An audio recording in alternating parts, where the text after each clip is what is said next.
this is not real, not this is fiction, is not nonfiction. I'm going to ask you this question, and even I get the emotions are right there behind anyway. Well, you survived, Ida. Why? Um, I don't, to be honest, I don't know how I got out of the house. Like, I remember going toward the window, but the window was over here. So like my momentum was going this way, but I ended up like out to the right and on the ground. So I don't know. There was a period of I don't know, and I still don't know how I got out, but I did. Like I was out, but there was this blank space between my last recognizing that I was dying till I landed on the ground on the outside. So I don't know what happened in that space. I don't know how if I had to trip, I would even if I tripped and fell forward, I wouldn't fall sideways and out. So I don't know how I got out. You And landed from a two-story that's the house, honest. correct? I was on a two-story house, top floor. So I fell about 15 feet into the rocks And you survived. and I survived. Yeah. And I probably, like, if I had to get to the window and have my senses, I'd be afraid to jump. Like, I'd be afraid to go. So I don't know if this was my body protecting me and getting me out and won't let me remember it. I don't know. But there is like a 2 or 3 second glitch in my memory, and that's it. Like, that is the snapshot right there is it. Wow. Um, I've never experienced people. I think the first person I've ever met that's been what they call a burn victim or burn survivor. I'm not quite sure what the politically correct term is. I'd And I rather know, survivor because it has okay, a different connotation. okay, but I've heard of this thing called, and not only just for burn survivors, but other survivors from a lot of tragedies, it's called survivor's guilt. What is it, and did you experience it? I think I experienced it until I went to burn camp. Because my sister slept in the bed with me. I had to hold her hand most of the way, like to get her out. I felt responsible for getting her out, although she was like a year, a little, I was 15, so she was 14. But I felt responsible for getting her out, and I didn't. So like I had no idea what survivor's guilt was. There was nobody came and talked to any of us. Nobody came and said, you're going through this. It was just like, okay, it happened. Now come on, get on with your life. And that doesn't work. And I didn't know that I wasn't surviving until I went to burn camp and there was kids laughing and carrying on and they were burnt and I was like, why are they laughing? Like I hadn't felt that in 30 years, almost 30 years, that genuine laugh, the freedom to laugh without like being covered up, without trying to hide yourself away from society because I was different. And what happened at burn camp?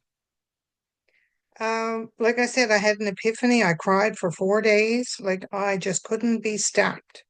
And I was in Nova Scotia, so it wasn't like I could go home. I was in Nova Scotia. I walked down to the Brador Lakes and I sat on a rock and I cried for 4 days. I'd go back to burn camp, and I know they probably thought like there's something wrong with her. Like she's not even here volunteering because she's not coming to help us with anything. Because I was just bawling and I wouldn't tell anybody because that was how we were raised. Like you didn't talk about those things. So I didn't tell anybody. So it wasn't until like day 4 of burn camp when I actually told somebody and they were like the whole camp kind of folded in on me, like in an embrace, not in a bad way, but like they kind of coaxed this survival out of me, for lack of How a old better were word. you? Cheapers. It was probably, I was in my 30s, like, so it was just before I wrote No Turning Back. It wasn't that long, like, it wasn't that long ago. I had lived with the guilt a lot longer than I've lived. like more than half my life. Wow. Uh, this one's going to be challenging because you got to talk, but I got to introduce this. So this is where it's going to. If I can boost my own little horn here, I'm amazed that I've got this far. But again, I know I read that book, I read it, but when I read it the second time, I page 198 just drove a knife right through, and it's like, wow, in a good way, but at the same time in a very powerful way. Your family trip to the village shopping center. Take us back to that day, please. So that was funny because I came home to Newfoundland with a t-shirt, like wearing a t-shirt and a jacket. But like even to have a t-shirt under the jacket was amazing because I was always afraid to wear a t-shirt, afraid I'd have to take off my jacket somewhere. Like even traveling, wore long sleeves in case I had to take off my coat to put it through the thing, because I didn't want anybody to see my arms and my body being burnt. I didn't want anybody to see it. Not that I cared about talking about it. It wasn't that. It was just like the seeing of it.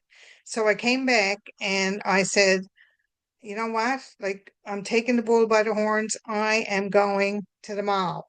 So the girls said, well, Mom, like if you're going to the mall, like we're going to the mall. But they were going kind of to support me. And my husband was like, oh yeah, we're all going to the mall. So we left to go to the mall. And as we were going in, I said, okay, let's go to the village because like the village you'd expect smaller, a lot of people there, and it wouldn't be as many people. So it was kind of like a little introduction to going to the mall with a t-shirt on. So I never brought a coat. I wasn't bringing a coat. I wore the t-shirt. And we walked into the village, and I think everybody in St. John's was in there. There was some kind of a festival going on. And I was there in the middle of it all, and the girls were around me. My husband was behind me. And we all kind of walked in like as a group instead of like as individuals. And when we got in there, I stood up by a pillar and nobody looked at me. And I was like, oh my gosh, nobody's looking at me. Like nobody's looking at me. So it was like that it was like another epiphany that I wasn't in everybody else's mind. Everybody else had mind for something else, right? So like sometimes you think that everybody's going to be targeting the rise. Nobody cared.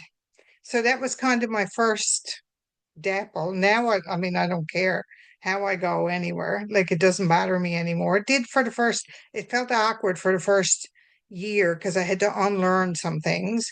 But after that, it was fine. So going out in public for you prior to that moment, you said long sleeves, I everything was wore covered up. long sleeves. Actually, when I went to burn camp, I bought a bathing suit, like a two-piece bathing suit with like little tiny straps on the top. And I left the tags on it because I knew when I came back, I'd be bringing it back. I didn't. I wore it when I got in, and that was the first time the sun shone on my arms in 27 years. There's so many things I want to ask you about this book, but we haven't got the time because there's so many episodes, so many scenes. Like there's the scene in the hospital. There's a powerful scene in the hospital. I don't even remember the page for that one because I don't think I could even handle that right now. There's a powerful, very powerful scene. I'll tell the listeners there's a very powerful scene in the hospital. If you want to elaborate, you're welcome to do that. But there's so many scenes. Well, there was a couple that like is it the time when I thought I was dying and I didn't Yes, want to die by myself. yes. So I can't I, touch that. so I woke by myself because the burn unit was kind of there wasn't a burn unit. It was a closed off place that hadn't there was nobody in there at the time, only me. And the nurses had gone for their break or whatever. So I was there, didn't realize I was there by myself. So I woke at like 3 o'clock in the morning, thought I was dying. I had this overwhelming sense that I was dying. That was it. Like, but I didn't want to die alone. I didn't care about dying, which was strange, but I didn't want to die alone. So, like, I was wrapped like a mummy, all bandaged up, and I wasn't after being out of bed really for like a month or more. I was on IVs. There was all kinds of, beepers, things going on me. So at the time, they had put a the cowbell was at the bottom of my bed, so I could use my foot to push that. So I tried to push it, and next thing I heard the clunk on the floor. It had fallen off the bed. So here I was by myself. The rails were up. I had no arms, no hands. I couldn't use like anything. So I put my head back on the bed and I knocked away the pillow and I pushed myself down. I inched myself down to the bottom of the bed and then I swung out my legs and I stuck in my head in the mattress and I pushed myself up and I walked around the bed. I was so stunned not to get out on the right side of the bed. But anyway, it's because the beepers and stuff were on me on the right hand side. So like I thought all this equipment would follow me, but it didn't. Like things just started falling off me. So anyway, I walked around the bed and when I got over to the wall, the beeper thing was on the wall and there was a little red button and I had these like cast kind of things that they used to put on me every night, and they were maybe couple of millimeters thick. So I had to hit the button with that cast part in order to make the button go off. And I fell as I was going, I fell for it and I managed to hit the button and I just went and pile on the floor. And I said, okay, this is where they're going to find me. But then I heard the voice over me and I said, I'm dying.